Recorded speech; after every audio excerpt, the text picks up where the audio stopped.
Yehey! Kakain na! Gutom na ako! Okay, let us pray bago tayo kumain.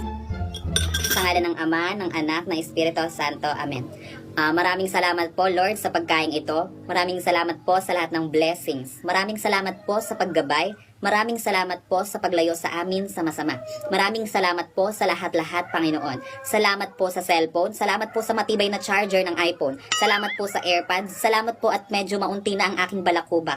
Salamat po sa hollow blocks, buhangin, graba, semento, bakal, kahoy, kawayan, puno ng santol, bayabas, langka, rambutan, apple, grapes, lemon, mango, durian, orange, red, yellow, green, blue, indigo, violet. Salamat po sa mga isda, galunggong, biya, tilapia, bangus, balyena, pating, bilis, upo, kalabasa, singkamas, talong, sigarilyas, pane, sitaw, bataw, patani, kundol, patola, upo at kalabasa. At maraming salamat po sa baboy, ipis, lamong, at ano pa.